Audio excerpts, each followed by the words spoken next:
Close look at Max Holman of Germany, representing GP Racing. Now Timofey leading the way, 51.426 seconds early.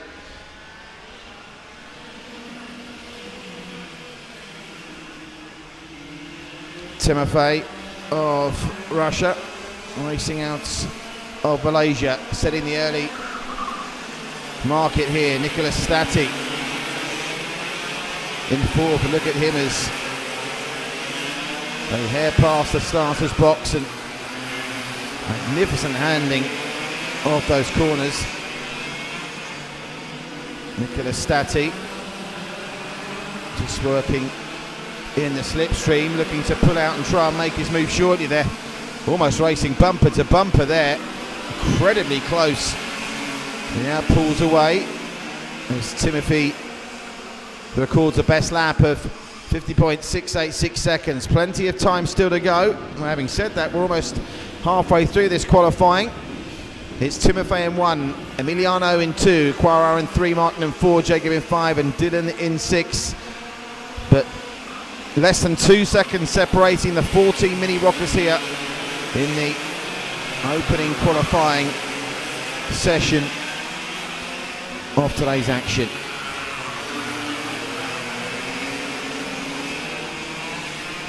There's Timofey, our leader, just up the backside of the Thai driver Tuskawat. And track position key here. Look at this great slipstreaming again from Timofey. Timofey just trying to find a way to make a move here, just utilising that slipstream quite brilliantly. As again we get past the starter's box.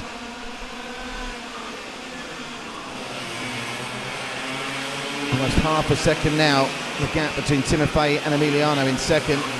Much tighter between Emiliano and Quarar in second and third than Jacob, Dylan and Tuskawat. But gap starting to open up now. There's a group of 4 drivers there close together. We get a look at Emiliano, who's got some clear air in front of him if he wants to start putting his pedal to the metal. But this qualifying now starting to unravel in earnest, and it's Timofey. The gap closes, Emiliano makes a move. There's a look at Stefano Padani.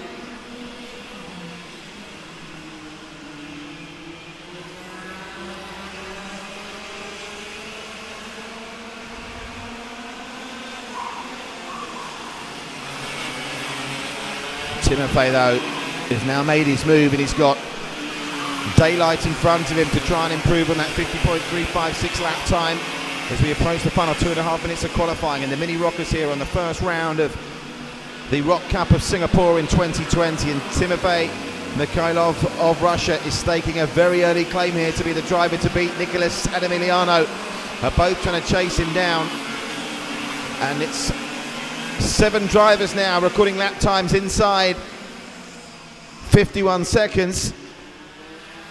But still, the standard of driving here is such that there's now just over 2 seconds between all 14 drivers. But Timofey leading the way inside the final 2 minutes of Mini Rock and the Little Rockers qualifying. Must mention the Little Rockers actually, there's 2 of them, those slightly younger than the others, Quarar Farhand and Conrad Garau. Conrad, you can see they're down in 13th, Quarar up in 4th. It's some drive from Quarar at the moment. Martin down in 12th, but of the Little Rockers, Quarar in 4th is putting in a sensational drive, but he's still chasing down this man Timofey, who's improved his lap time again. 50.132 seconds now for Timofey Mikhailov. He's getting faster and faster. There's a signal coming in from someone on the pit wall there to one of the drivers. Maybe trying to get the attention of someone to come in here.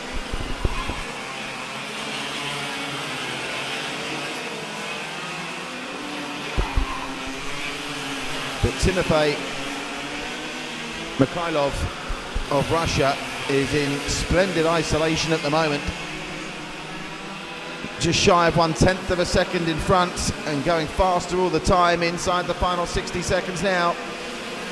And Timofey Mikhailov, and look at this drive from Quara Farhand of Indonesia, from the Kartmaster team, a little rocker, one of 3 little rockers in this qualifying heat, and he is recording some time here. I must mention as well, the only girl in the contest here, Kartina E of Malaysia, a very respectable drive from her in this qualifying session, down there in 10th. But the best lap recorded by Timofey Mikhailov is 50.132, 7/100ths of a second faster than the sensational little rocker Quara Farhand in second as the time expires. And now we just await to see what those final lap times are. Timofey doesn't look like he's trying to go faster. 50.132 may well be the time that he registers. But Quara certainly is improving. Sensational drive from the young Indonesian.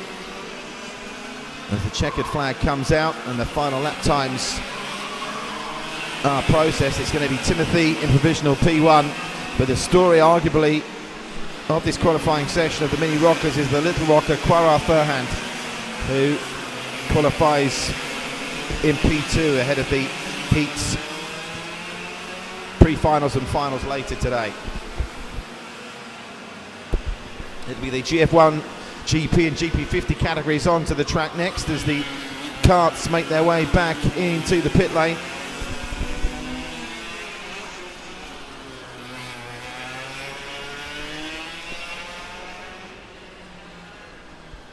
And we await confirmation of those provisional positions. If you are watching from around the world live on the One Play Sports Network, it's 10:30 in the morning local time here in Singapore as you see another of the MRT trains over the bridge that comes over. So it's Timofey Mikhailov P1 provisionally, Quara Farhand, what a drive, P2, Nicholas Stati in P3, Emiliano Cyrus P4, Dylan Tan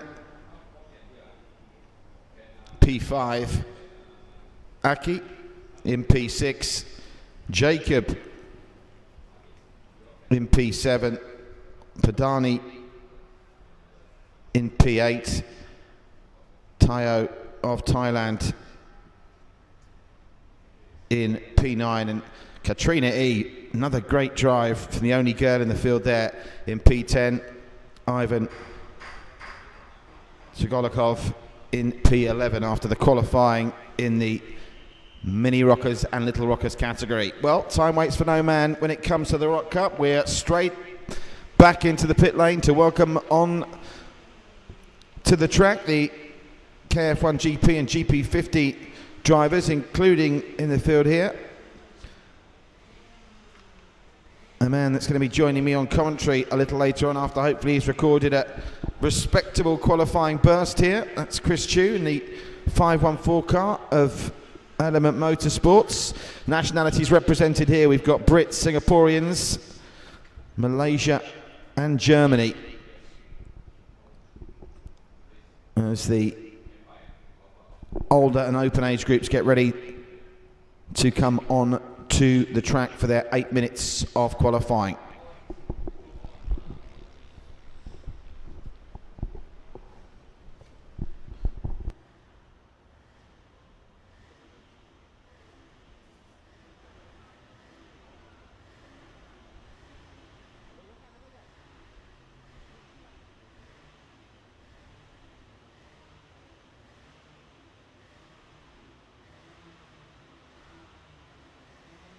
Must apologise, at the moment we're having some issues here in the commentary box with the live timing board. I hope to get that resolved shortly for you, so I'm able to give you sector times at the moment.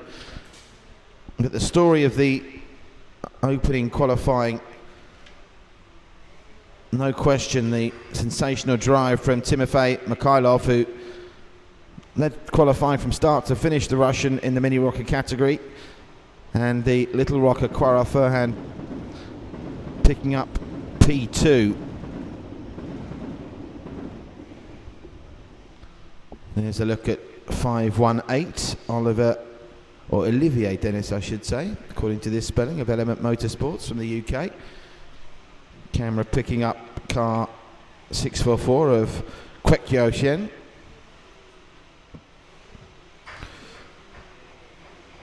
Must also mention Richard Tan in car 509. Man who's done so much to promote karting and motorsport in general in Singapore, and he was rightly thanked by our race director Mark Horsley in the driver's briefing earlier on. So the 30-second warning now went into that. Again, apologies in commentary that we can't give you the live sectional timings, as there seems to be a bit of an issue with one of the karts there in the pit lane. Not sure who that is. If the camera can pan to the right, we might see. Let's get that camera panning to the right if we can, to pick up the kart that's the issue there. There's definitely one of the karts that may even have stalled there. Looks to have been solved. The backlog now, as the Expert 50 and KF1 GP categories come out onto the track for their 8 minutes. The distinctive silver kart, one of the last ones to come on, as the smoke flies up on a glorious day for karting in Singapore. The sun is shining, the track is racing red hot, and the 8 minutes of qualifying for the Expert 50 and KF1 GP drivers is about to get underway. There's Rok Cup of Singapore, the UG Motorsports man. Weight limit in this class 170 kilograms. The green flag signifies they can put their foot on the gas and start to get going, although I can see on the far side of the track there may be a yellow flag there being waved. But certainly where the camera is positioned at the moment, it's certainly green for go, as car 553 of John McGregor of GP Racing pairs through the track. There's car 646 we just caught a glimpse of, Timothy Ong of UG Motorsports. On 598 is Benjamin Go of BMS. And Go taking that corner very comfortably indeed. As we've already had 2 minutes of qualifying and we await the first lap times to come up. All eyes here in the commentary box on my co-commentator Chris Chu to see what kind of time he can record, as we're about to get the numbers that count here in this qualifying for the KF1 Rok GP50 category here at round 1 at Kranji KF1 in Singapore of the 2020 Rok Cup. And it's car 616, Leo Holman of Germany, who very marginally is ahead of Richard Tan of Arena Racing. And that's a very close battle indeed that we'll keep an eye on. And there is the man that's recorded the best lap, Leo Holman. Now let's see if we can pick up Richard Tan. That time's just been bettered, by the way, by Brian Lee of Singapore. So Brian Lee of Singapore now takes over at the top of the timings standings. Leo Holman with his second lap though goes back in front and he's threatening to break 47 seconds. You'd think it was an almost certainty. Now we're still just under 5 minutes left of qualifying. Richard Tan's dropped down to 5th provisionally. Other movers to keep an eye on. Well, that's some move there from Timothy Ong. He's now picked up P4. As we get a look at Leo Holman, who's got good track position here, plenty of space in front of him, and I wouldn't mind wagering that he'll go under 47 seconds here, and he's going to have to, because Brian Lee now 46.796. He's taken almost half a second off the previous lap time to now take P1, but I'm sure Leo Holman will have something to say about that as he passes the line now with a time of 46.791, and Holman is back in P1. It's a question of anything anyone else can do at the moment. Leo Holman can do better. He takes that corner incredibly comfortably. Going slightly wide through there was Timothy Ong.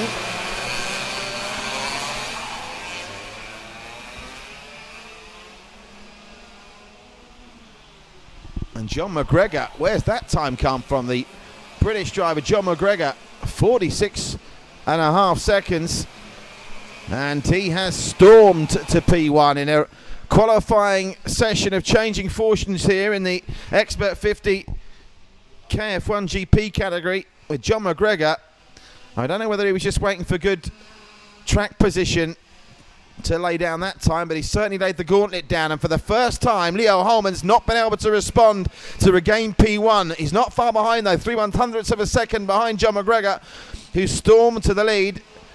And you can see now from the timing on the left hand side, there are 6 drivers inside 47 seconds now. Make that 7 with Caleb Liao, the Singaporean of Arena Racing, the latest one to come to the party. 3 seconds to go. John McGregor, who continues to really lay it down here, improving on another lap with a further half-second reduction. 46.088. He looks like he's set to go under 46 seconds here with still 3 minutes to go.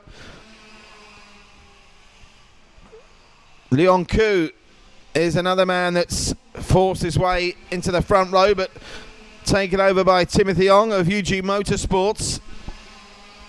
Richard Tan has dropped back somewhat, now down in 9th.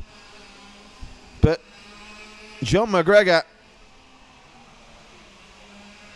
and for the first time, I'm having a look to see what's happened to Leo. Well, Leo Holman now has dropped down to 7th, so certainly some of these drivers early on were waiting for track position, and when John McGregor got the track position, he didn't look back. And look at this, Nian Lee.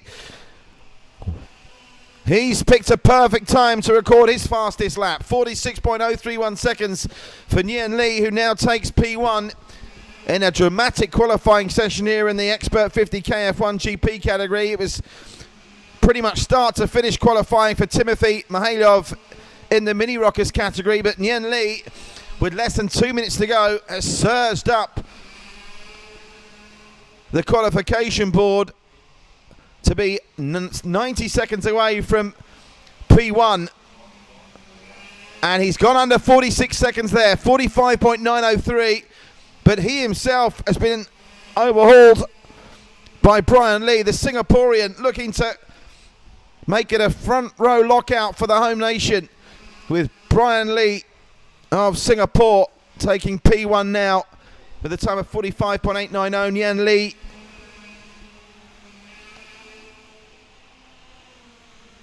picks up P2, a 7 racing driver. And all of a sudden, there was the German that was going fast, Leo Holman, who's having to make do all the way back down in 8th. Richard Tan has improved a couple of places. He's now up to P7. But at the moment, it's a Singapore front row lockout after this qualifying. Inside the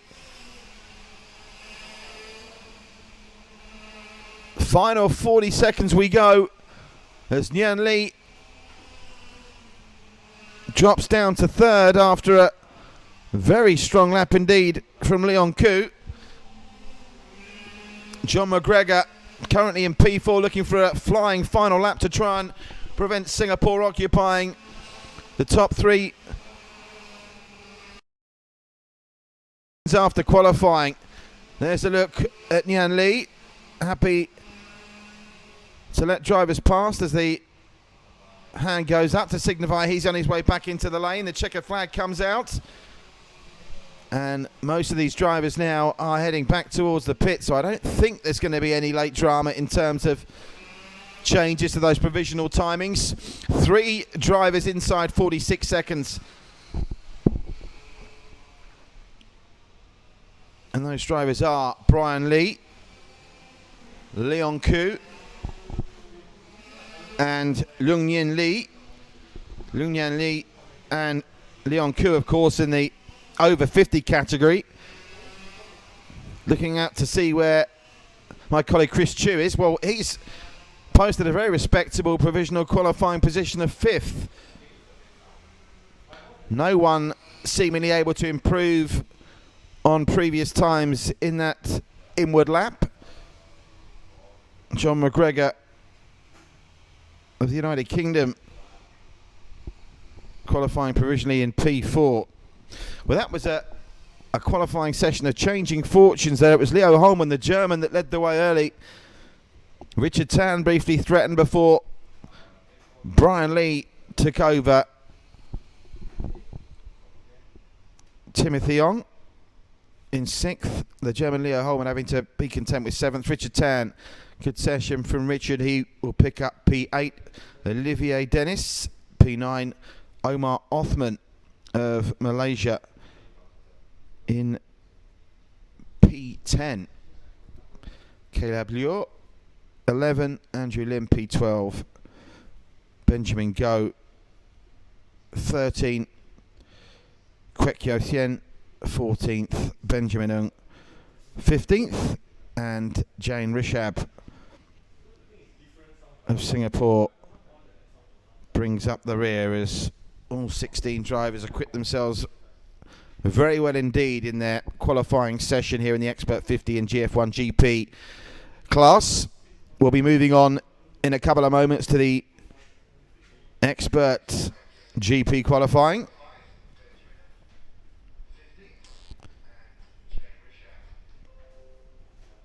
And it just went to show there in that qualifying session how important track position was, because Leo Holman enjoyed the better of it early, but as soon as Brian Lee, Leon Koo and Lung Ying Lee got the track position they desired, they really went for it.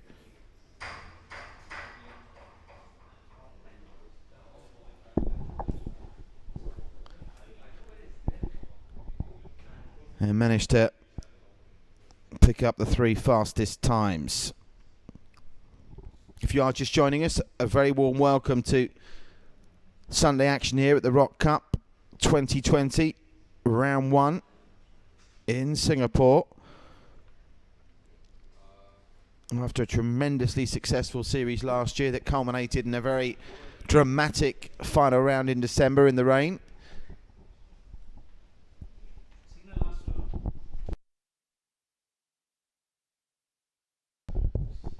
Can tell you, if you are watching around the world and are getting slightly frustrated by the lack of sectional times and being able to tell you who's on the purple sectors, we hopefully have resolved the issue in the commentary box now with the sectional timings.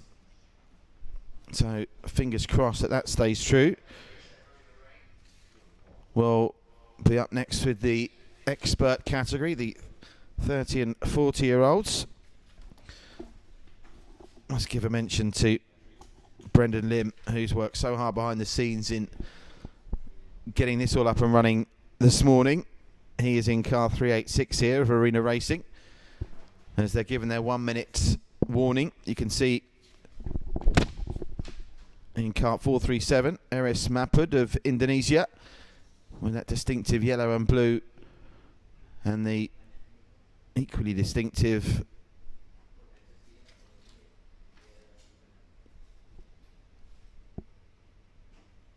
gold cart there of Trevor Lamb of Element Motorsports. That looks like he's going to be leading the drivers out onto the track for this qualifying session of 8 minutes.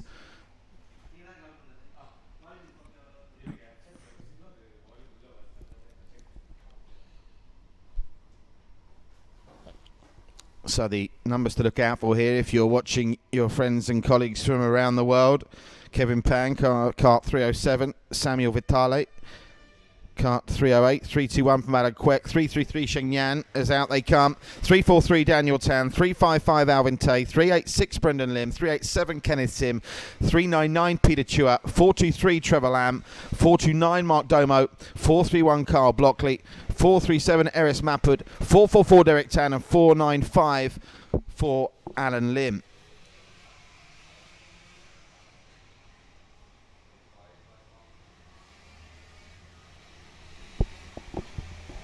So out they come for their first glimpse of the track at this qualifying stage. Around the Bridgestone corner they go. Unusual into Pico, then D2, Gem Power, after negotiating Abbey and Shoko. Before that, Gain City turn takes them up to Tilke Corner, named after the designer of this incredible track, Herman Tilke. And then they've got a nice straight to take them into the turn into OTK. and the finishing line. You can see Chris Chu is walking towards me. Well, I had his expert view on how the track is driving very shortly. Purple sections early on in section 1 for Kyle Blockley. Mark Domo also fast out the blocks. It looks like the first lap times will be recorded by Kevin Pang.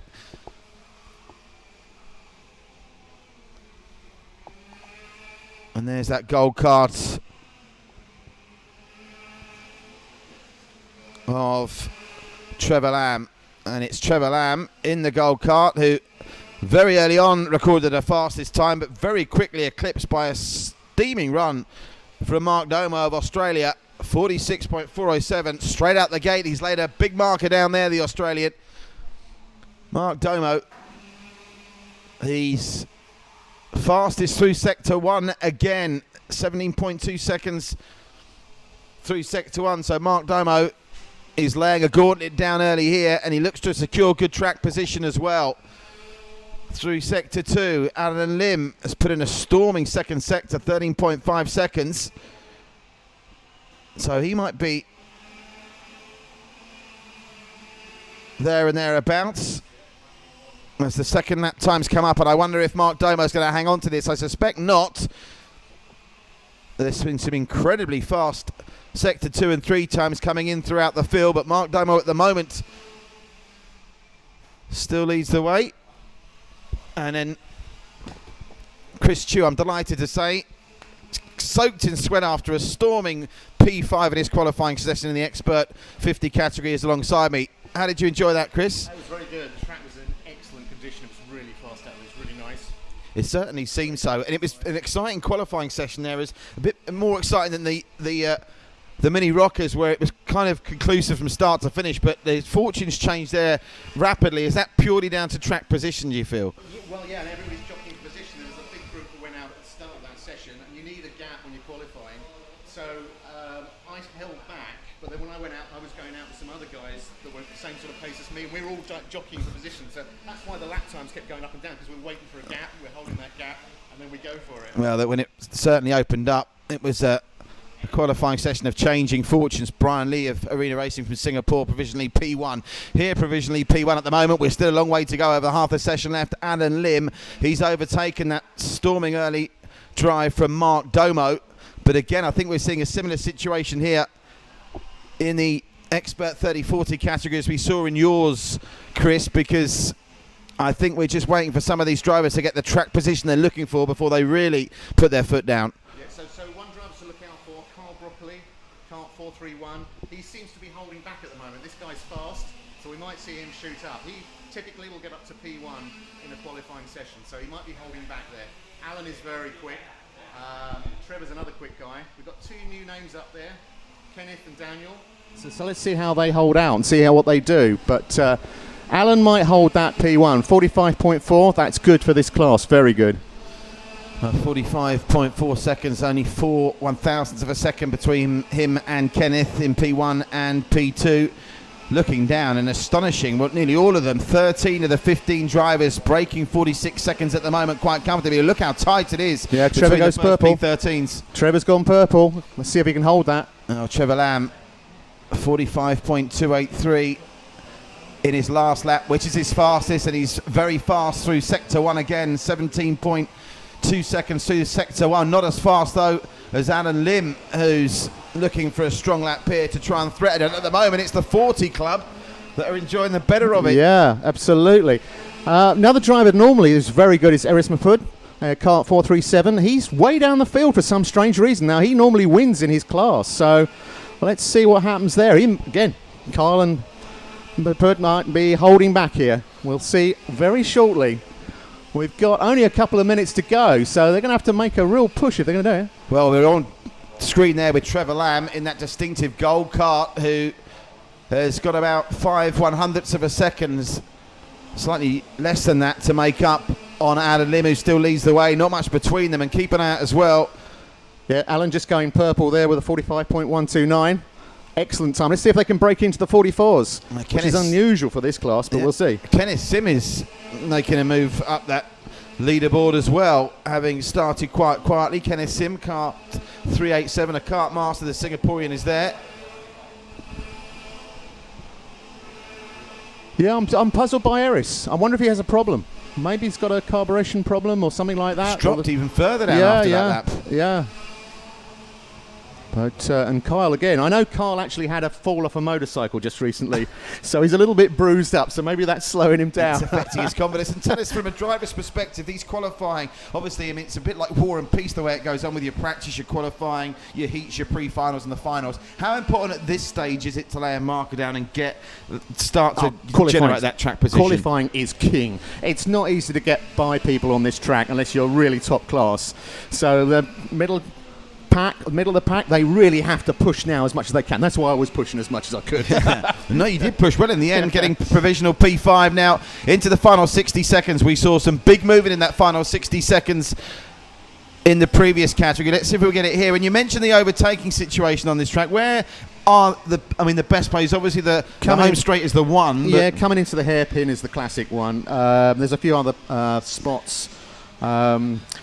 I've got to think now because we've just reversed the track. We're very lucky this track. Driving clockwise. Yep. So we've only just, this is the first round where we're going round clockwise. So it was all anti-clockwise like all the last 6 months or so.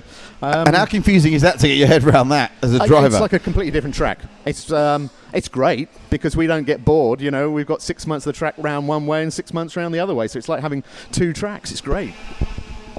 Well, let's have a look then as the final 20 seconds tick down and the checker flag will come out. Alan Lim holding on to P1 from Trevor Lamb and Kenneth Sim. Not too much change in the top three over the course of the last 60 seconds, and you can tell from the noise quietening down that some of these karts now are into the pit lane. I don't think we're going to see any changes on that board, are we? No, it doesn't look like it. Well, unless Trevor can pull something out the bag, but I think... I'm not sure he will. I mean, look at the timing. They've slowed right down. They've slowed right down, haven't they, on these coming home laps? Certainly, Alan Lim thought he'd done enough with 45.223. He's an improvement. Or does he stay the same? Alvin Tay, I think that was a stay the same drive from Alvin Tay to pick up P6. Yeah, as in they'll come and no real changes. Yep, that looks like it. Alan is very consistent. Trevor can sometimes pull an absolutely amazing lap out the bag. He looks like he's compromised this time, and he's got P2. That's pretty good. So, just making my notes here to make sure we get all these positions down. Brendan Lim, as mentioned by Chris. So, in the Expert 40, we've got Alan in P1, Trevor in P2, Eris in P3, Mark in P4, Carl in P5, and Derek in P6. In the open category, we have Kenneth in P1, Brendan in P2, Samuel Vittel in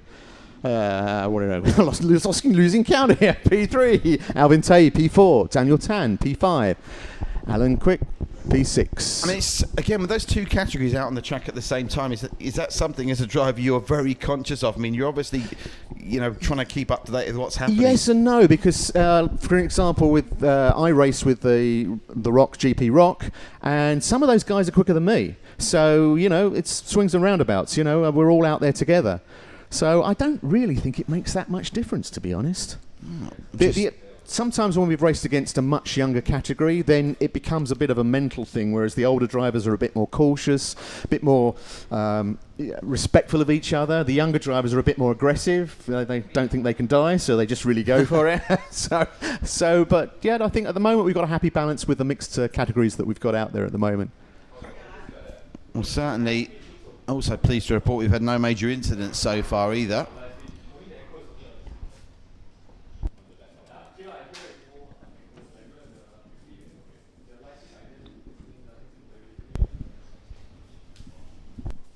Standing by for the next qualifying session out on the track, which will be the Junior Grand Prix. Junior Grand Prix next out onto the track for qualifying.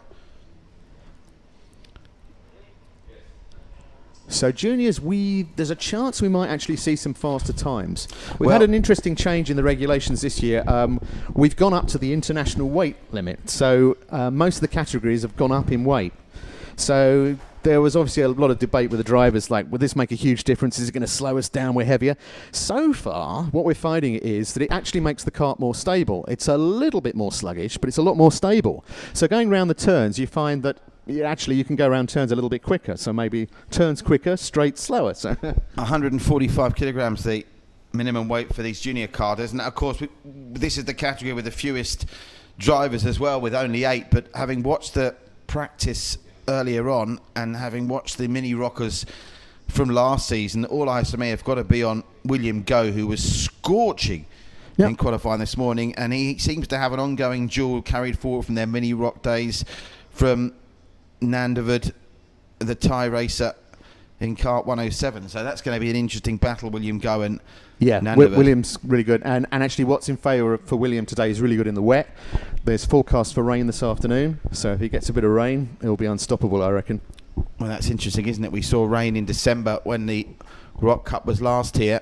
But this is going to be interesting. So you mentioned we're going to get some fast times here, and again, only 8 karts on the track. That's going to help them get their track position earlier, so they're going to have longer of that 8 minutes to work with. Absolutely. Now, when we get to the seniors, you'll probably note that they won't go out for the whole session. They'll be saving their tyres, and there'll be a lot of tactics. There'll be some of the guys will hold back for ages. They won't leave the pit lane until right towards the end, because their mentality is that all the other guys are laying the rubber on the track, so it's going to be grippier for me. I'm saving my tyres, but we'll see. We'll see what happens when we get to the seniors. But the seniors are the quickest out. Well, the seniors will follow with their qualifying, coming out in 2 groups because there's so many of them, of course. Is there seeding for those 2 groups of qualifiers from the practice with Group A and Group B? They'll mix them together, I'm just pretty sure. Mix match, yeah? Yeah. So there's the hooter, and we are about to see 8 incredibly talented young drivers here, and William Goh and Nandavid, a battle between Thailand and the Philippines. You can see the guys there. Some of the guys are waiting, and they're still waiting for a gap. And that they've already, before the seniors, we're getting to the point where everybody's like waiting before they go out, get the gap, get the other guys to lay more rubber on the track for them, so they got more grip. And it really does make a huge difference, that amount of rubber on the track. We can see a great picture there. You can see the rubber line going around the apex of that turn. So that's the ideal line for you if you're coming around absolutely. That turn now. And if you go out there and walked on that line now, that rubber line, your feet stick on that rubber. It's so soft and sticky on there. Of course, it's very hot outside as well. We haven't had that rain that Chris was talking about just yet, so the track is red hot as it stands. Now, keep an eye out for the Filipino, William Goh, kart 168, and the Thai, Nandavid at 107. And in terms of Singapore interest here, we've got 4 Singaporean drivers, Kabir Anurag in kart 119, Andrew Hooper in kart 138, Dylan Tan in kart 144, and Gabriel Chan in 173. Green flag, so they can start putting the feet down early here. Now, the other thing to mention here is tyres. You'll notice the first laps are very slow and the guys are sliding all over the place. We don't have the luxury of in F1, although they're talking about dropping that, I believe, in F1 now. But so you're going out there, the tyres are all shiny, they're cold, you've got to bring them up to temperature, and that takes about 2 or 3 laps before you can go. Then you have about a window of about 5 laps when the tyres are at their absolute optimum. After that, they're on their way downhill. First time notched by Andrew Hooper, 47.608. I think it's an absolute certainty they'll be going much faster than that shortly. Now, interesting, the 2 of the big guns that we mentioned, William Goh and Nandavid, as you said, decided to come out at the back of the pack. There you go, you see, and you'll see that. They're holding back. There's all these guys that want to go out first, but yeah, they'll hold back and be cool about it. Well, Nandavid was first out onto the track of the Singer Racing Club, 45.878. So all eyes now go to William Goh, who was last out onto the track, but he's fastest through the first sector. So the Filipino at the moment, well, look at that. Straight away, it's a rerun of what we saw in practice earlier on. Nandavid set the time, and William Goh just went right past it. And these 2 at the moment look in a class of their own in this category. Yeah, and I'm sure we'll see these times improve as well. So the first few laps, as we can see more and more 45s appear on the board there. Very fast indeed. And having watched them in qualifying, or practice I should say, this morning, they're going to go even faster. And this is what happened in practice. Nandavad now back in front with 45.237. He's knocked a fair chunk off his previous lap time. They're going to go faster and faster. Still, I must mention Gabriel Chan, who is not too far behind them either in provisional P3, as William Go couldn't that time on that lap overhaul Nandavad. Yeah, and the board now pretty much full of 45-second times now. Are really starting to push. Let's see if we can get a 44. We're very close to 44. Oh, Nandavad went very wide there. I wonder if that's going to cost him on this lap time. He's going incredibly fast, but he was a little bit reckless round that corner. And surely he can't go faster still here, can he? Well, he can. He answered to that. Goodness gracious me. Well, going by the way he went around that corner, you'd imagine here 44 seconds is a possibility. Yeah, absolutely. Look at that. It's only 0.1 off. Well, 0.2 we should say, really. Yeah, very, very good. What's 8 1,000ths of a second between friends, Chris?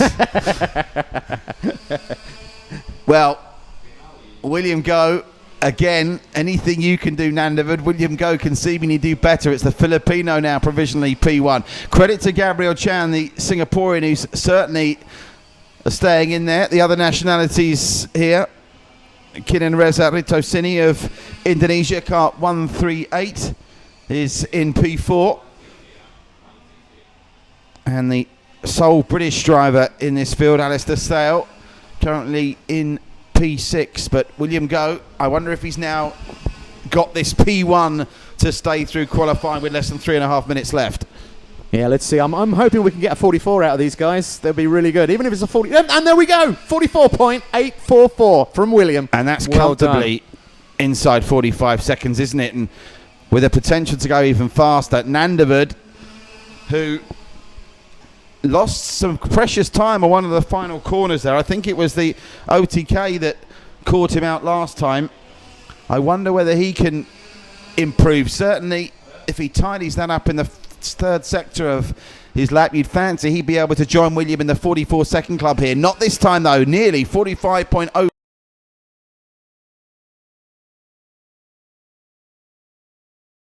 Is a lot of time, isn't it? Yeah, absolutely. Yeah. Very much so. Now let's have a look at William Go in kart 168. There we have him in the orange and blue. It just seems so in control, doesn't he? Got absolutely. His angles there absolutely perfectly. I fancy this is going to be even quicker still through the first sector. Well, for the sectors 2 and 3 in his previous lap, he was electric. Nandavad goes very fast through the first sector. They both do, William and Nandavad, at this lap. I think we're going to see times improve here. Only 2 minutes to go, so if they're going to have to really push, if they're going to... Whoa, look at that! And that was what we thought. Nandavad really tidied up on that lap, got that third sector spot on, and he goes faster still. Now, this was a position William Go didn't expect to find himself in, and now the question is whether this lap he's on now can overhaul Nandavad, and the answer for the previous one was no. What about this one? They're running out of time here, and Nandavad, Brombakan of Singer Racing in Thailand. The interesting thing is, unless the guys look at the actual board, the LED board here on the track, they won't know what position they're in. And they're going too fast. They're just pushing. Sometimes you can see it. When you go past, you like glance but you can up. feel when you've driven a great lap, but you just don't know how good your opponent's lap is. And the question in Nandavad's case here is he's improved. He's tidied himself right up. He's ironed out those mistakes from sector 3 from 3 or 4 laps ago, and now he's really piling on the pressure on William Go, who hasn't really improved and is actually regressing. So Nandavad looks almost certain now to pick up P1. What we might find is Williams' pit crew are like really kind of like edging him on. They're like going quick. And sometimes you don't know, because sometimes mechanics just do that because they just want you to go faster regardless. Yeah. But it's very hard to communicate the fact that like, you're so close, you could get P1. But I mean, P2 in Williams' position isn't an absolute disaster here. I mean, we expected these two to qualify on the front row, and that's what they're going to do. Gabriel Chan has been steady throughout in P3. Dylan Tan dropping down to P7 as Nandavad is seconds away from picking up P1. William Go, though, just looking at his second sector, in this lap was really fast. And look at that. On his in-lap as well. William Go. Beautiful job. 44.652. That is absolutely stunning. And I was saying it'd be great if they get in the 44s. That's way inside 44s. And it just goes to show, I mean, you're right about them not checking the time, but there's no question the rivalry between these two is spurring them on to really push themselves to limits that they didn't think they could pass. Yeah, and I think what we might find when we get to the first heat, these two guys will be pulling away from the pack and there'll be a little battle going on between those two. But we'll see once the race starts. Well, the checkered flag comes out after a sensational junior qualifying session where William Go and Nandavad went toe-to-toe, and for a long way inside the final 3 minutes, it looked like Nandavad would secure P1, but a sensational in-lap after William Go, maybe in hindsight with that penultimate lap, just decided to find some perfect track position and set himself up, and that's clearly what he tried to do. The third sector time of 14.3 seconds was simply stunning. Great racing. So it'll be Go P1, Nandavad P2, Gabriel Chan, the leading Singaporean, in P3, Andrew Hooper of Singapore and Arena Racing in P4. It will be the Indonesian Mkanan Reska Ritosini in P5, Alistair Sale flying the flag for Great Britain in P6, Dylan Tan P7, and Kabir Anurag of Arena Racing in P8. So that's the junior qualifying done, and one thing we know from that, I mean, we'll obviously see now what the seniors do. It's going to be interesting, the seniors, but that junior heat pre-final and final is going to be some serious race, and that's the one I'm looking forward to the most, I think. So the seniors are going to have to go some to match that qualifying session. What kind of times are you expecting from the seniors who are up next in two groups? We should, looking at what's going on now, 43s, high 43s, I reckon. And what is the track record here, incidentally? Do you know, I'm not clockwise. sure. We need to find out what the clockwise track record is here. I'm sure the ever knowledgeable and incredibly helpful Brendan is out there listening to this, because we're going out live on the One Play Sports Network across the globe, and of course inside this magnificent KF1 karting complex in Kranji in Singapore, whose passion for motorsport grows stronger every year. So the Rok Cup waits for no man. We're straight back onto the track with Group B here of the seniors. Now a lot of drivers to work through here. So you can see them going out, leaving a bit of a gap between each driver, so they've got something to work with. Now we've got 20 karts out here in the two groups combined, so I'm assuming they've split it. Even my basic math says they're going to split it 10 and 10. Just waiting for the live scoring to be updated. Well, we've got 12 out. No, well, they're going to put them all up, I think, are they, in this Group B qualifying? I've got 14 names there. Yeah. Now that's slightly I've got confused 15 me. now, yeah. 15. Well, how many have we got in total here? I make it 21. I think they're just putting all the names up here, actually, Maybe. and we're going to just get only half of these, I'd imagine, are going to be timings that we're seeing on our live scoring that you're not going to see. We'll keep you up to date, of course, with the karts that are on the track in terms of our coverage here live on One Play very early on. Well, we'll see when the times start coming up. If some of the guys don't have times up, Now, I guess they're not out. Give us the drivers to watch out for here, Chris. Let's have a look through the list here. Neo Yongji, Silvana Christian. To be honest, they're all pretty fast, all these guys. But those are some of the names to look out for. Yep, I think Neo Yongji, Silvana Christian, Mohammed Haritis, Rabah Mahfoud sometimes. And we've also got a driver here from Japan. I mean, we talked about the multinational makeup of our other categories. Singaporeans here, obviously, Singapore dominate, but there's plenty of Indonesians throwing their karts into the ring here, Japan and Thailand.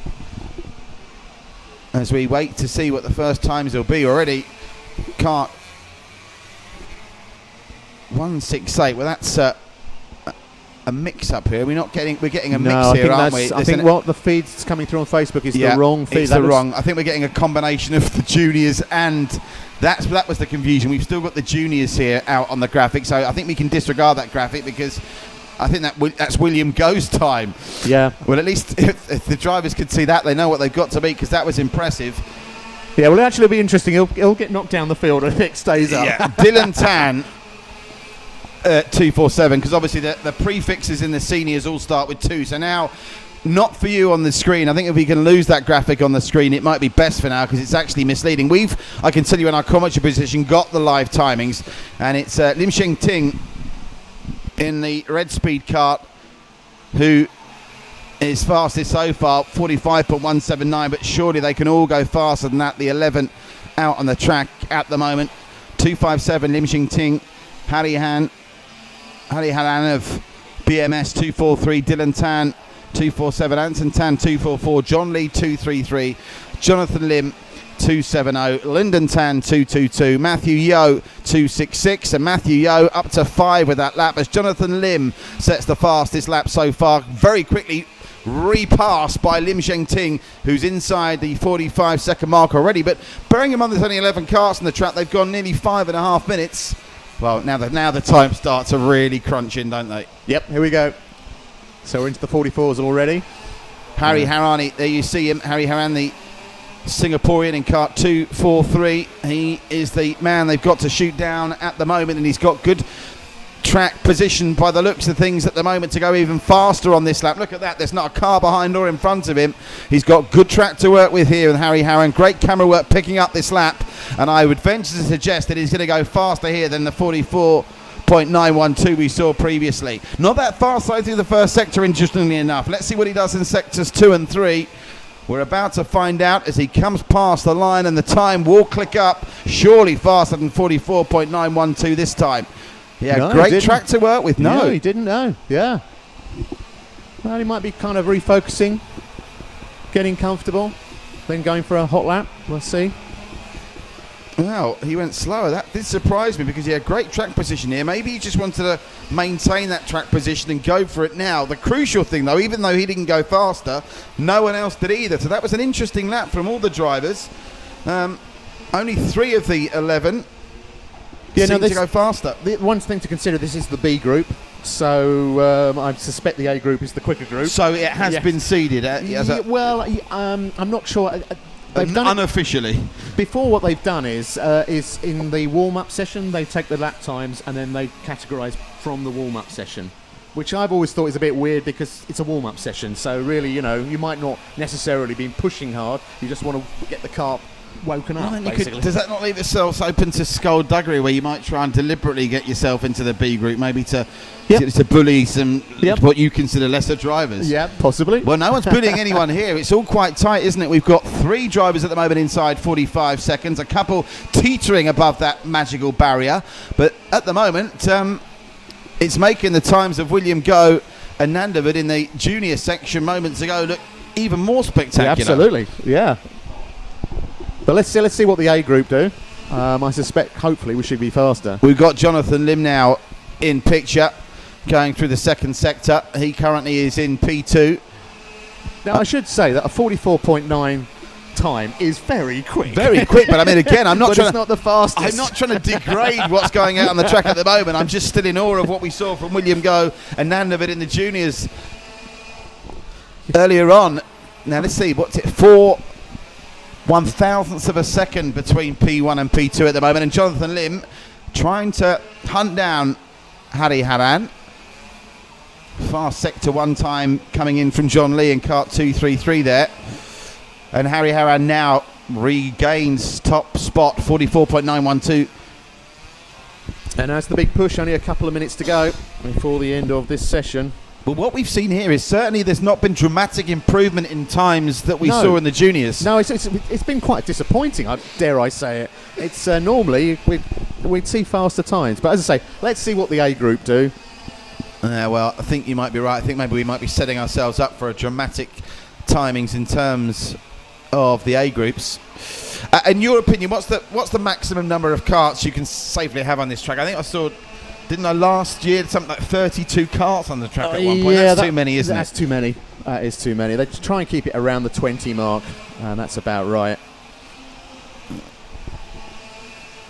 Some of the times, again, in those finals, I'm starting to sound obsessed with the junior group already. Oh, there's a problem there. No, it's good. The junior group. Down.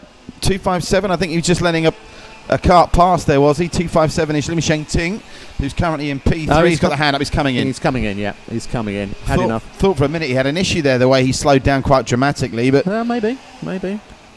we'll see as we get a glimpse for the first time of kart 222. That's Lyndon Tanner, the Arena Racing team. So he came in early there, Lim Sheng Ting. He seems happy enough with P3, unless, of course, he did have an issue. Yeah, well, I mean, the thing is, once you finish your fastest lap, you want to save the tyres when you come in, so you don't want to be screaming around for, and not For the sake of it. Yeah, exactly. You don't want to lose that rubber. Well, Harry Haran, he has saved the best to last. 44.847. He's recorded his fastest time as his last lap, and himself and Jonathan Lim have dominated this qualifying session pretty much from start to finish. I don't think we're going to see any dramatic changes here in what's been quite a mundane session from Group B. But as you say, Chris, I think I'm confident like you that they're setting up for a dramatic session for Group A. Let's hope so. Anyway, we'll see very shortly when the guys come out. Just looking at the timings we have available to us here live in the commentary box, there's not going to be any dramatic changes here, that's for sure, even though the clock has still got seconds on it. Well, 1 second now, and that's it. End of this session. So they'll all come in. We've got Group A to come, and a reminder, straight after the qualifying session of Group A, we're going to kick on with the 12-lap heats of the Mini Rocks and the KF1 GP GP50. So I'm going to lose poor old Chris Chu, going to be all on my own again, as Chris will go back downstairs. We're very grateful to Chris for coming in and taking the time to join us, bearing in mind he's got the small matter of 12 laps. and then pleasure, sir. Yeah, and then I say 12 laps. How many laps you got to do now? 26, about 44 laps still to go on the track today? Yeah, about that, yeah. Although it's it's like running a sprint, you've got time to recover. So there we go. The Group B qualification. Obviously, we can't really talk about provisional placings until we've seen what happens in Group A. But of the Group B qualifiers, P1 Harry Haran, Jonathan Lim in P2 and Lim Sheng Ting in P3. Just the one Indonesian there in a group largely containing Singaporeans. Diptya Oktadewa of Indonesia, fourth position there, and I must mention the other Indonesian as well, Mohammed Harris, I should say, apologies, who came in at the back of that Group B pack. He actually didn't have a time there, so either he didn't go out or there was an issue. So he'll be from the back of the grid, I'm guessing. So, minute to go for Group A now. What do you know about these drivers we're going to see now? Because I'm assuming, if your theory is right, we're going to see the Rapido boys out here. And those are the fast names up there on the board, or they will be. You'll see them coming up shortly. We've got Neo Youngji, Sylvana Christian, Mohammed Harris, Ravi Mapud. You mentioned those weight limits earlier. 145 kilogram weight limit in minimum weight, I should say, in the juniors. Here, 160 now. Is that gone up from last year? Is it 160? 160 kgs. It might be 170. Is it 170? I thought that was in yours. I was given 160 for the seniors and 170. Yeah, as far as I was aware, there was a lot of categories that moved up to the 170 kilo I'll weight. get confirmation of that if you're listening, Brendan. Give me confirmation of that before we get to the heats and the pre-finals and the finals. As Ahuta goes out, and out we come. As Chris is going to help me decipher how this. So I think we'll see a lot of guys hanging back here. I mean, I can't even hear an engine going out at the moment. They're all waiting. Now, I noticed Mohammed Harris is listed here, so maybe, you mentioned him with no time, maybe he's going to be in Group A. And he got included into Group So, B, again, in your opinion, we're still trying to get to the bottom of how the groups have been defined, but in your opinion, these are the quick guys. You're an advantage to be in Group A. So maybe that's why Mohammed Harris was sort of couldn't find the keys to his car, so he said, I'll just go with the Group A boys. And again, as you said, even here in the qualifying, they are holding back plenty of them. I think there's only 2 of the karts out there at the moment. Yeah. What you might find is one of the slower guys following a faster guy, so he can keep the good line. So that's what might be going on with these 2 guys. But I can't really spot their numbers there. We need to try and get a closer shot there if we can, Mr. Race Director. Not our race director, not the official race director, the race director in terms of the television coverage. Now, what we got there, is that 289? Can't be. It might be 269. Well, there's neither of those numbers are in the field, so it can't be either of those. Yeah, although he's looking pretty aggressive behind. Let's have a look. So we don't see any stupid nonsense where they take each other out in qualifying. Might get them round here. Touch with no accidents yet. That's 236. I'm pretty certain. dead. Nong Yong Shang of Relic Racing, I'm pretty confident that is. Certainly that's one of them. 236, I think there's the chasing cart, and it's 200, which is Neo Yong Ji of Relic Racing. So, but very unusual to be following somebody that close in qualifying. I their mean, teammates, would that make any difference? that makes it even worse, to be honest, because they should be in communication with each Both other. driving from Relic Racing. Unless they are doing a tow thing, you can get a bit of a slipstream sometimes. So maybe it's unlikely, because although it's a team sport, everybody's an individual. Well, but you can see from the liveries, they're certainly on the same team, and it's Nyo Yong Shang who's setting the benchmark of a mundane and pedestrian 45.226. So I wish I could do a pedestrian 45-second lap. I'm going to be harsh here. I'm only going by, listen, if the juniors can smash 44 seconds to bits, the seniors need to up their game. I hate to think what Patrick's saying about my times when they go around. Well, I'm going to say it in the context of what the final times in this session will be, because I think we can rest. They've got to start knocking on the door of 43 seconds. These boys by the end of the 8 minutes. Absolutely, yeah. I'm hoping for a 43 at some point. Again, those two Relic Racing teammates going bumper to bumper. Very strange. Very strange. And they're not. I mean, maybe. Oh, I think they're trying to break away from each other. These guys go around in pairs. Yes, it's interesting. And they seem to be teammates as well that are going around in pairs. There's the Relic Racing boys who've been looking at. Most peculiar. And would they be? They're probably brothers. The two, I imagine. New Yong Ji and New Yong Shang. Maybe. They could well be brothers. Maybe that also adds fuel to the conspiracy fire. Yeah, there's something going on here. Yeah, now, into the rest of the field now. Supakit Gentirinen. Now, you might have noticed there's some names there that haven't got times. Now, I suspect these guys are just waiting to go out. As I said before, we've still got 4.5 minutes. We're about halfway through.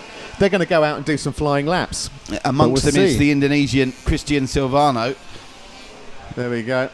Mohamed Haritis has just gone out. So confirmation that Mohamed Haritz, it wasn't an issue in the previous qualifying session. He managed to secure himself a slot in Group A as Norris Gafour of IS Racing. 44.737. Now we're cooking with gas. Yeah, absolutely. Yeah. Now we're cooking with gas, and we're still 4.5 minutes to go here. Surely 43 seconds is going to be in danger from some of these drivers that have come out late. Yep, and still guys that come out late. These are guys who are going to move right up to the top of the board. Silvana Christian, he's only just come out. You watch him; he'll creep up the board right to the top, probably. So we'll see. And are those 46-second times? They're just warming up the tyres at the moment. So they take a couple of laps. Then they'll do that flying lap. So I was right, 45 seconds was pedestrian. Well, for this category, yes. Whatever you did, don't give me the keys to it and go tell me to go downstairs and try and do 45 seconds. I'll end up killing myself. 276, we got a glimpse in shot there of kart 276. No, it might be 278 actually. Nathaniel Andikara. And still, track position here is not ideal for some of these drivers out there at the moment. There's going to be a lot of work going on here, I fancy, in the next 60 seconds to try and make sure they got some empty space in front of them to really lay it down. Supakit Gentirinen of Thailand, 44.661. So it's improving, but bit by bit, really. The Thai driver of Autonic Racing, provisionally P1 in the senior GP category, and Rava Mapud of the Riabat CNC team, 44.7. He's just recorded his fastest lap time, so the suspicion is he's got more to give as well. Supakit might be able to hold that. He's a quick driver, so he might be able to hold that P1 position. We'll see. But still, I have to be honest, a little disappointing from the seniors today. They're, Now you're starting. You give me grief for giving this stick a minute ago. These guys are quick. These guys are very quick, and the track is in very good condition. Fast sector 2 in that previous lap from Supakit. Not very impressive sectionals at the moment from Mohamed Haritz, and he's subsequently dropped, but it was impressive from Rava Mapud. The Indonesian driving the X-Sprit is now provisional P1, 44.5 seconds, but they've only got 2.5 minutes to get inside that 43-second mark that we've sort of wished that we would see in terms of excitement here live in the first round of the Rok Cup Singapore 2020 of what's going to be a thrilling 2020 season. And you mentioned it, you called this, Chris. Yeah, there we go, Silvano, up in P1. Silvano Christian, not by very much though, 5/1000ths of a second. Hey, it's so P1, I'll take P1. Well, so Rava Mapud, Well, not that he'll know it with no communication available unless he's got 20/20 vision in terms of the scoreboard, and they've both been usurped now. We talked about the games that the Neo Young brothers were playing earlier on. Yeah. We wondered what they were doing. We were baffled by it, but they knew exactly what they were doing. With less than 2 minutes to go, Neo Young G to the top of the provisional qualifying board. Car 200, 44.555, but look how close it is between the top four. Yeah, there absolutely. is less than 1,000th of a second between all five of them, and now Silvano Christian rejoins the party. Times now really beginning to crunch in. Yeah, we'll see if Superkit can improve on that. He's another driver to watch out for.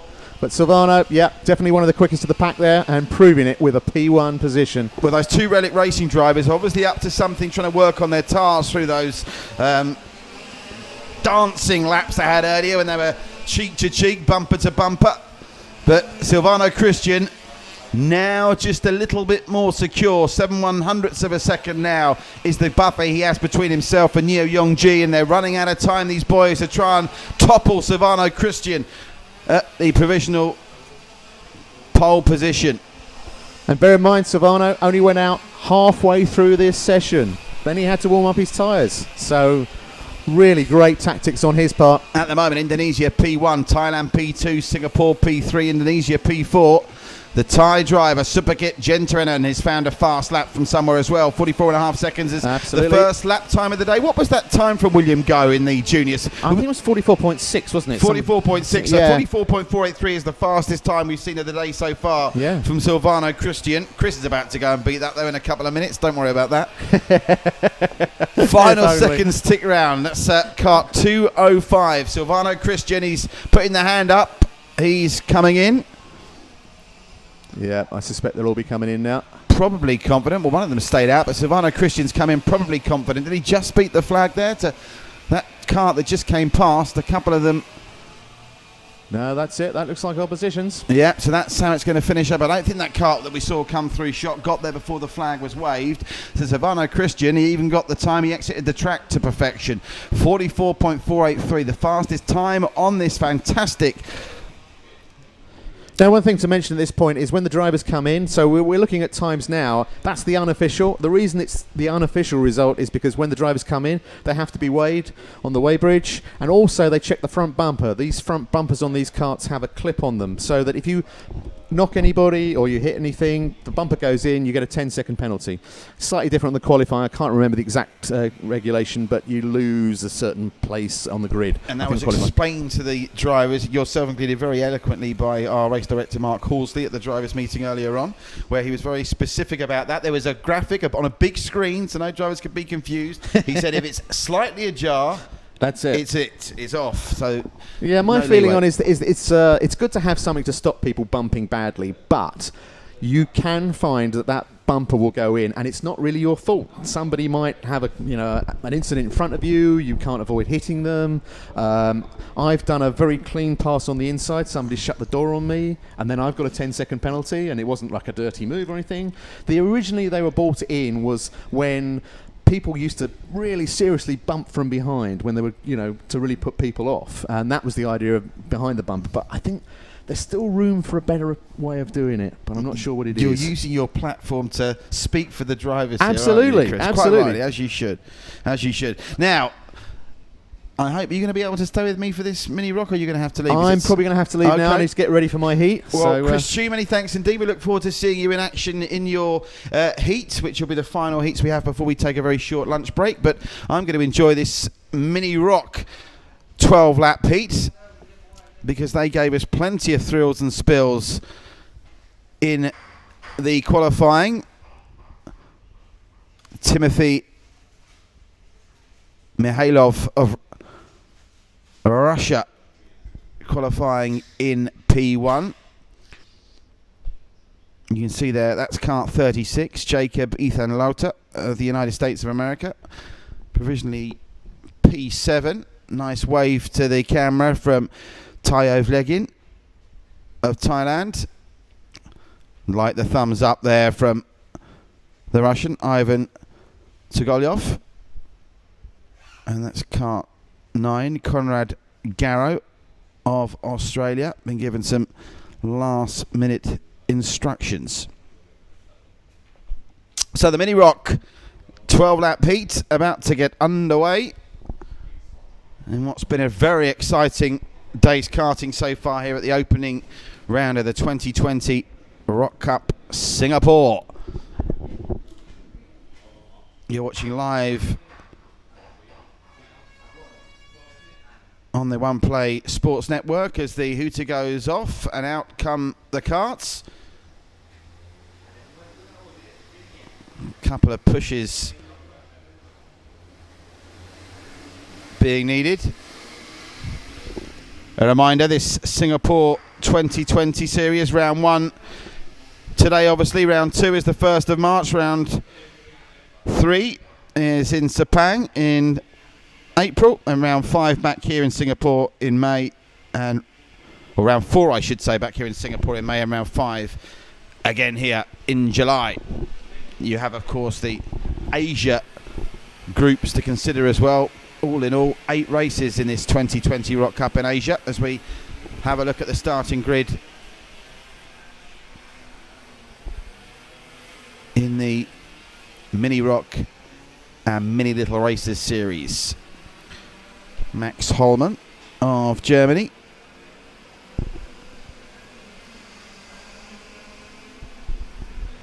Will start from 12th.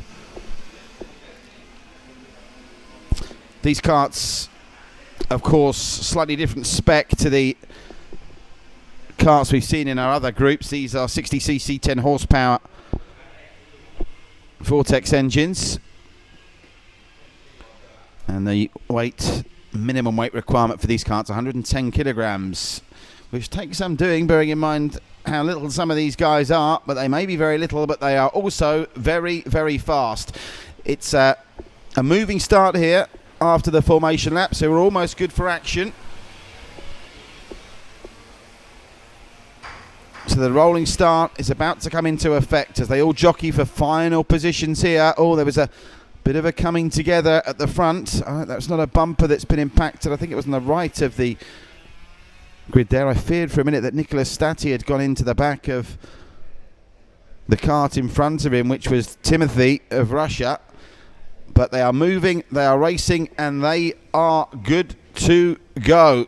As an expectant crowd of friends, family and general fans pick up this heat in the Mini Rok and Mini Little Rockers category. And away they go through the first turn now. Timothy Mihailov.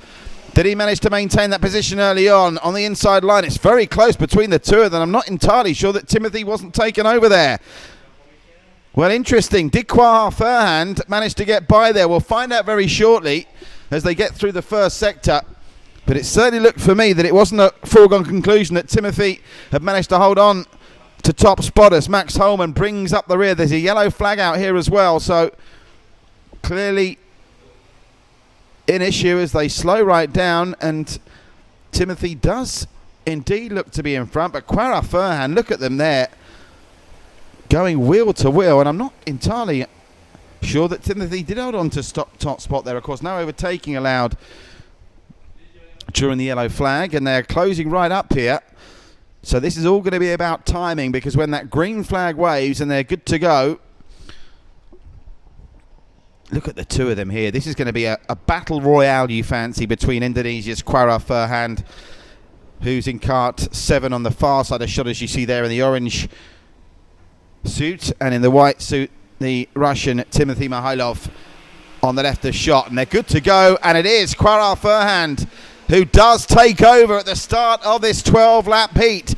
He's usurped the Russian early, so it's going to be Indonesia in 1, Russia in 2, and there's a fierce battle going on for 3rd as well, which may yet impact Timothy Mihailov, who's not had a great start to this heat.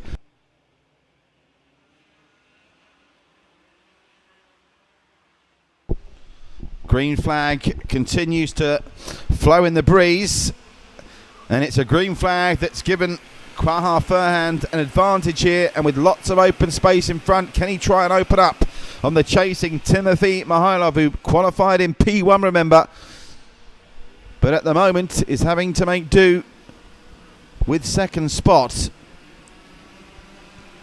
I saw a bit of debris on the track there. I hope they clear that. Something was fluttering in the breeze. But he can't get close to him at the moment, Timothy Mihailov. Now, this is part of a wider plan. It was a slight bit of oversteer, I thought, there briefly from Quaha Furhand and his kart, but no real damage done, and he still leads after the first lap. It's Quaha 1, Timothy 2, Emiliano of Singapore in 3, Nicholas in 4, Tushawat of Thailand in 5, and Dylan of UG Motorsports in Singapore in 6. Well, a 2-second gap. That looks an extraordinary time. I can't believe that. No, it's not 2 seconds. It's 0.4 seconds. I thought that graphic was a little bit wonky. So 0.4 seconds, but now Timothy is really closing up, and he's got to fight him off here, Quaha Furhand, somehow, because in this battle for first, there's 1,000th of a second between them, and he is really now putting the pressure on Quaha Furhand, this Russian, and as the qualifying times expected, it looks like it's set to be a battle royale between these two. Emiliano is a further half second back in third. He's certainly close enough, if good enough, as now the Russian tries to take the lead, gets it back momentarily and manages to keep out Quaha there into that turn. Wonderful driving from the Russian, but Quaha, you feel, may still have more to give here. A brilliant manoeuvre from kart 25, Timothy Mihailov, who's regained top spot here. And Quaha Furhand now finds himself a quarter of a second down in second, but chomping at his heels. And you can see Quaha there just looking behind him momentarily. I think he's conscious there's a gaggle of drivers, 6 of them in fact, who are still very much in this contest. The top 5 separated by not very much at all. But having managed to regain the lead after losing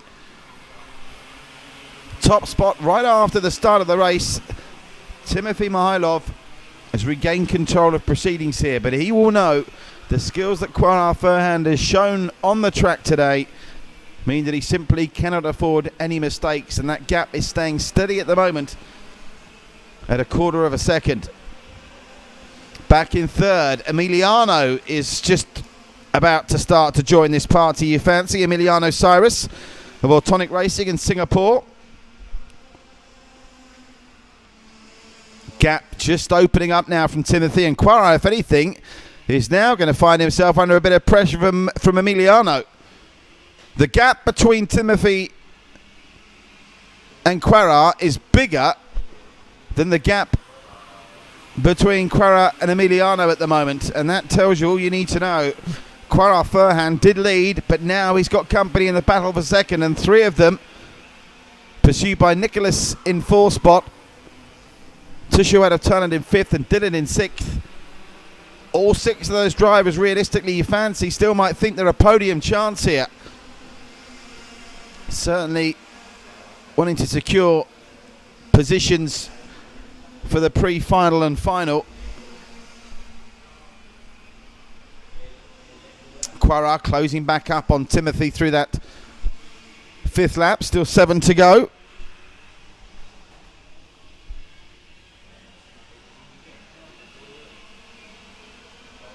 Best lap of the race, timed by Timothy Mihailov, 50.492. And I wouldn't mind wagering these boys and a girl, of course, Katrina C, down in P11 at the moment.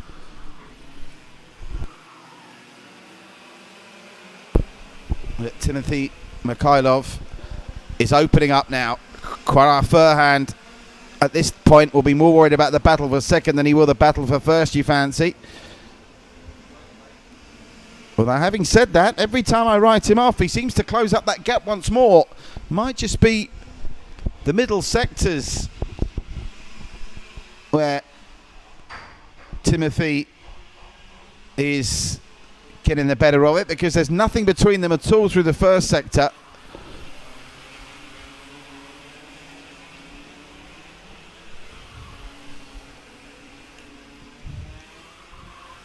Well, there's been never more than half a second between them throughout the first half of the race. But now you can really see Emiliano is piling on the pressure to Quarart. He seems to be able to do that down the home straight every time. At the moment, Quarart Furhand has had the answers, but the pressure will continue to come. But it's in this first sector of the track where he tries to close up again on Timothy Mikhailov, who goes faster still and is really now beginning to open up daylight between himself and not just Quarart, the rest of the field.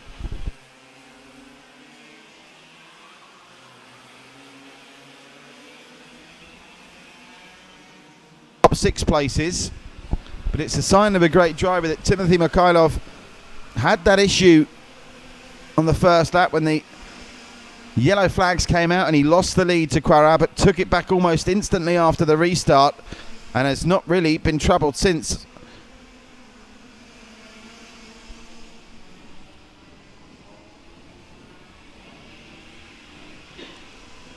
And Timothy now is really piling it on.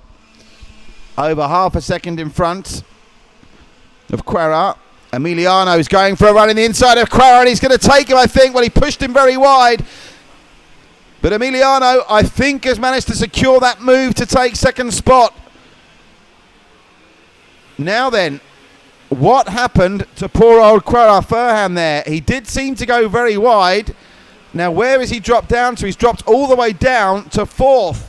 So that bold move from Emiliano Cyrus, who did appear to have the racing room and line to do that, has been a huge disaster for Quarart Furhand, who's gone from 2nd to 4th. And remember, he led the race in the first lap. So Timothy Mikhailov, all that drama has allowed him to open up a near second advantage now with just 3 laps to go. Emiliano, with that bold piece of driving, pushing the limits to the extreme, you fancy, securing him second spot. And Nicholas was a beneficiary from that as well, because having gone so wide, Quarart Furhand has had to succumb to a 3-spot drop down to 4th. So it's Timothy 1, Emiliano 2, Nicholas 3, Quarart 4. And I wonder if the tie driver is going to try and compound the misery for Quarart now to see if he can close up. Oh, 86 and 75 coming together there. Emiliano and Nicholas battling it out for second and third. I think they touched wheels momentarily. Oh, it's disaster for Quarart. He's now down to 6. The tie was putting the pressure on, and he managed to take him, and so did Dylan. So Quarart Furhand, only a little rocker, remember, have to make that clear as well. So it's a stunning drive wherever he does from here to even manage to lead this race at some point, having qualified in P2. But it's a learning curve when you go up to the age groups. And Quarart Furhand, don't write him off just yet. You know, he's proved that he's got the times in the locker to still be competitive with the pre-final and final still to come. But Timothy Mikhailov is proving himself at the moment a class apart in this mini rockers category. Emilio Cyrus with better track position when we get through to the pre-final and final. I wonder if he'll fancy himself a chance to run him close. He's surely too far behind to get near him at the moment, and he's worrying about the battle to hold on to second spot, because Nicolas Stati, the Australian, is right up his backside looking to try and steal second from him. On to the last lap they go. It's going to be a masterful drive from Timothy Mikhailov, who recovered from adversity and the yellow flag in the first lap to claim this heat quite comfortably in the end by over a second. A good drive as well from Emilio, whose bold move 4 laps from home to overtake Quarart has put him into second, and unfortunately for Quarart, seen him slump through the field. Nicholas for third, the tie, Tushuwad in 4th, Dylan in 5, Jacob in 6. It sets itself up very nicely for our pre-final and final to come over 16 and, or I should say 14 and 16 laps respectively. But make no mistake about it, Timothy Mikhailov is going to be the driver to beat. Stand by. Following very shortly, we will have our KF1 GP GP50 heats. over 12 laps before a lunch break of an hour, and we'll return live after these KF1 GP GP50 heat race for the Expert GP, Junior GP and Senior GP heats. It's coming up to 11:45 here in the morning local time in Singapore. You're watching live pictures on One Play from the Kranji KF1 racetrack as Timothy Mikhailov, 10 minutes 10 seconds, takes it out for Russia and DRM. Emiliano Cyrus with that big move, the Singaporean getting the better of Kuala Furhan, the little rocker who went from 2nd to 6th inside 3 laps, still or 7th I should say, 2nd to 7th his final position, but still a good drive from the young Indonesian. And Katrina E, the only female in the field, the Malaysian Katrina E, congratulations to her on her 11th place finish, getting the better of 3 of the boys.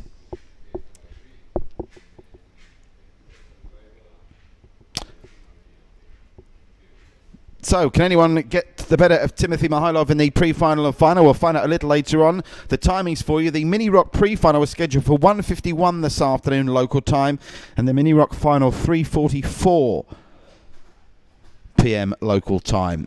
We're going straight back into action now with the heat of KF1 GP GP50. Before our lunch break, the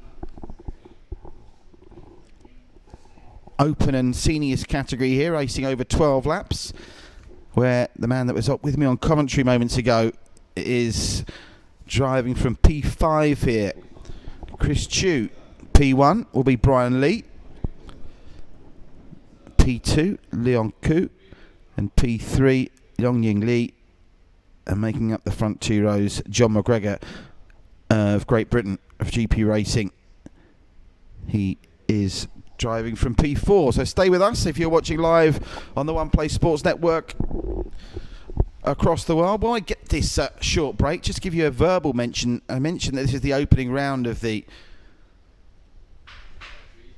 Rok Cup 2020 for Singapore. Round 1, of course, here today. Round 2, 1st of March, back here. Round 3 is Sepang. That's in April. Round 4, back here in Singapore at the KF1 track. And we'll be going anti-clockwise. The first 2 rounds in Singapore clockwise. Anti-clockwise in round 4 in May. And round 5 will round off the Singapore series in July, on the 19th of July. So there they are, the KF1 and GP50 drivers get the hooter.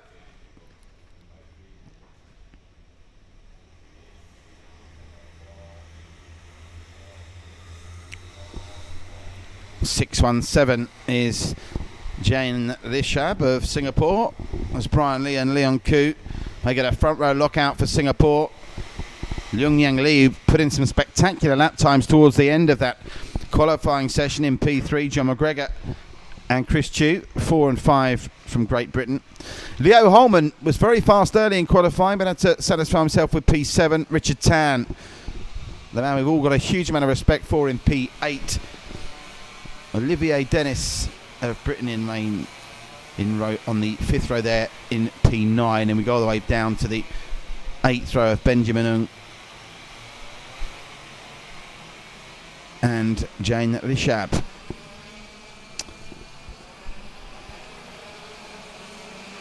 So 16 drivers then on their formation lap, and off and racing they will go.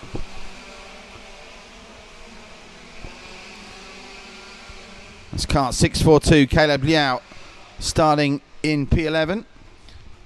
And as we see if we're going to get any early moves here. Plenty of daylight through the formation lap and in the early part of this race.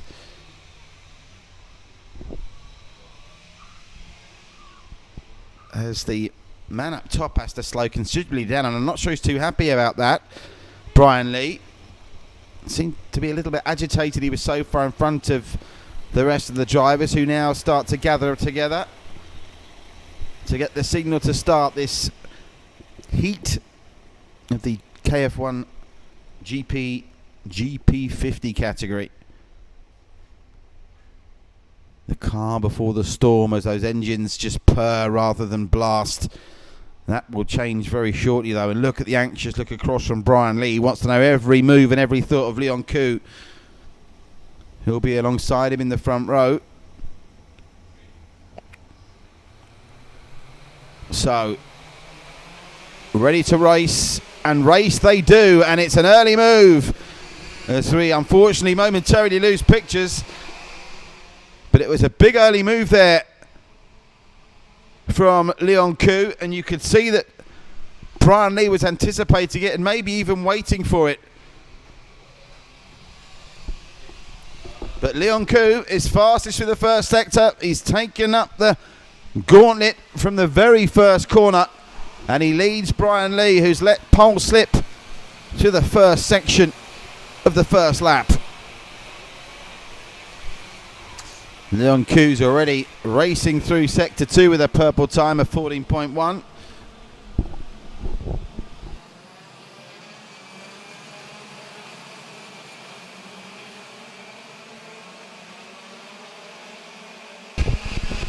.47.832 is a very respectable opening lap time from Leon Koo.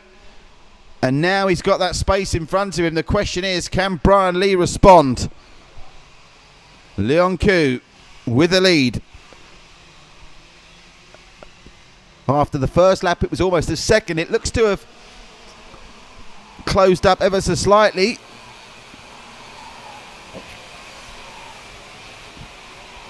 But still big enough to be cause for concern for Brian Lee. It's just about staying close enough to him. If you can get close enough to make a move, you never know here. And he's certainly closing up again, and closing up rapidly, Brian Lee. Leung Ying Lee, by the way, is held on to third spot, and John McGregor holding on to fourth, and Chris Chew, our very own Chris Chew, in fifth, and Timothy Ong in sixth. So the only change in the front six placings after the opening couple of laps was the change that saw second swap with first, with Leon Koo making that very bold early move that so far, well, I spoke too soon, because just like that, Brian Lee regains the lead. So Brian Lee now leading. Leon Koo relegated back to second. Unfortunately, didn't catch a glimpse of that move that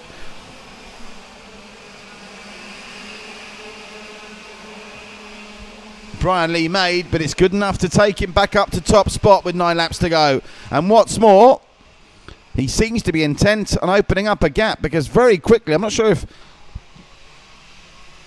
Leon had a problem on that lap, but very quickly he's gone from a half-second lead to a half-second deficit. The last lap time from Leon Koo, 47.985, so very, very slow indeed, in contrast to the 47.364 registered by Brian Lee. So a big worry for Leon Koo will be Leung Ying Lee, who's very close in second. The two carts with the pink liveries, second and third.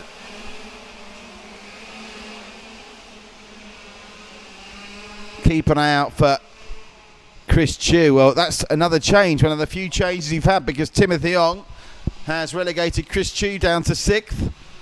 And if you're looking out for Chris in cart 514.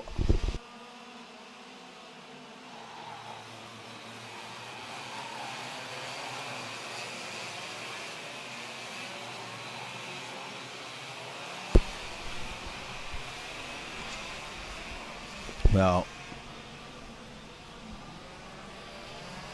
now Brian Lee is really opening up here. Gap on the screen says 0.78 seconds. The way it's going might be a second or so more. And let's see what work Chris has got to do. Well, Chris has got to make up about 4/10 of a second on the man that's stolen fifth from him. Let's see if he's capable of doing that. Just like that, we're already approaching the first halfway mark of this heat.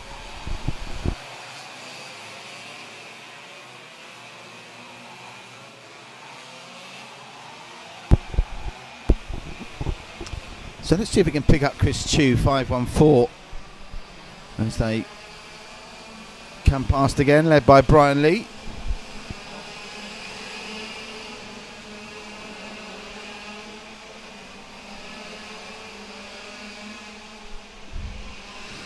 Brian Lee just recording the best lap of the race, 46.563.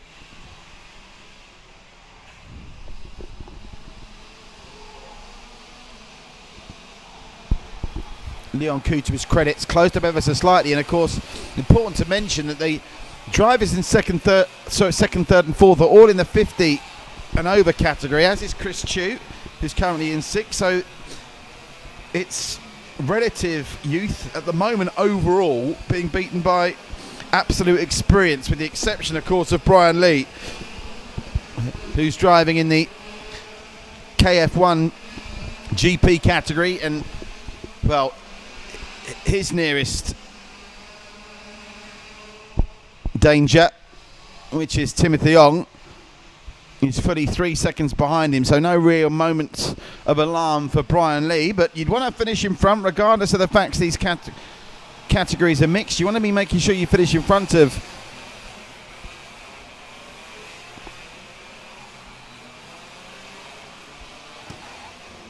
Leon Koo, and at the moment he set to be doing that as we're down to the final 4 laps. So there's an issue there. Oh, that's nasty. And there's a car got over there. Is it 644? It is, and that's Kwek Yo Sien.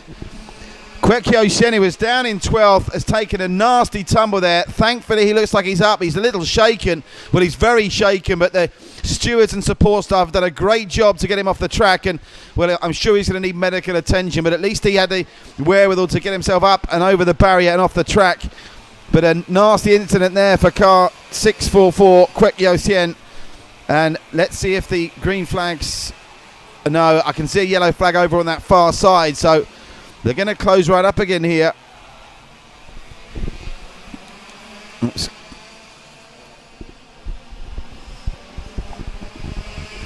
Kwek Yo Sien. Do hope he's okay as he took that tumble. That car turned right over, didn't it? So he's going to have suffered some impact there, but credit to his bravery to jump right back up. And even before the stewards and the medical staff had got there, he'd got himself off the track and out of harm's way.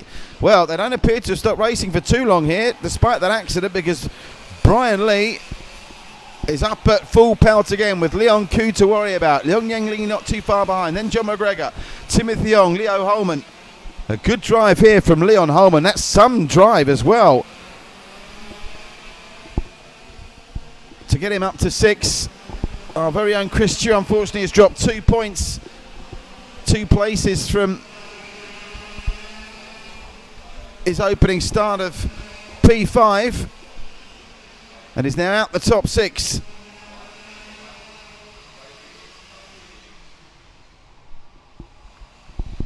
Benjamin Go is also a driver who, according to my graphic, says has retired.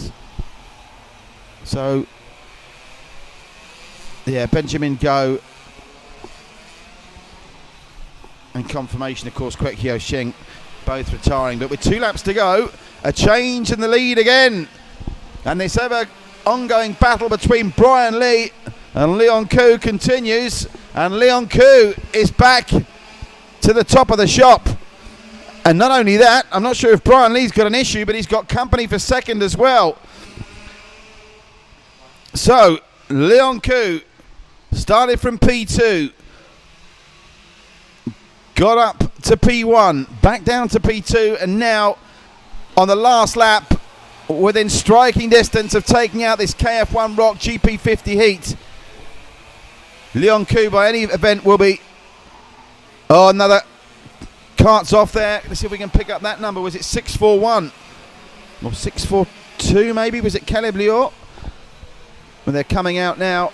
The hands go up, and Leon Koo, with a sensational drive, takes out not just the heat, but the over 50 category as well. Brian Lee has to make do with P2, but he's the leading driver in the KF1 GP group. Leong Yang Lee in third, John McGregor in fourth, Timothy Young in five. In an action-packed race, we saw a nasty incident with Rok Cup, who unfortunately turned over in his kart, but luckily was well enough to get to his feet, although he did go and lie down on the infield immediately afterwards. We do hope he's okay, but Leon Q takes it out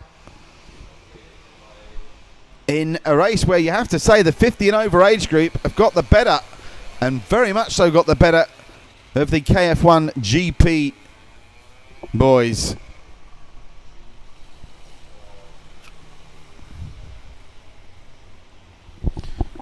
So, what a dramatic conclusion to our morning session. A reminder, we'll be back at 1 p.m. sharp Singapore time. Currently midday in Singapore. We'll be back in an hour's time for the heats of the Expert GP, the Junior GP. Really looking forward to that one, and the Senior GP as well. Two superstars of the future to look forward to seeing in the heats for the juniors a little later on, scheduled at 1:17 p.m. in William Gur, the Philippines, and Nandavad Bidambakadi of Thailand. There's the classification for the heats in the KF1 Rok and GP50 heats.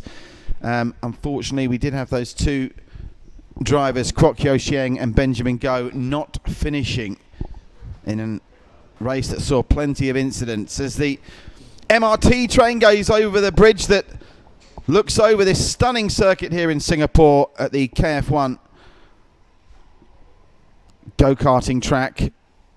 You can see one of the carts there still needing to be recovered. We'll say enjoy your lunchtime break and do join us in just under an hour for a resumption where we've got the heat still to come of the Expert Junior and Senior GPs, the pre-final of all categories, and then we will start our finals across our 5 categories. It's a great start to this Sunday in the opening round of the Rok Cup 2020 in Singapore. Rejoin us live on One Play at 1 p.m.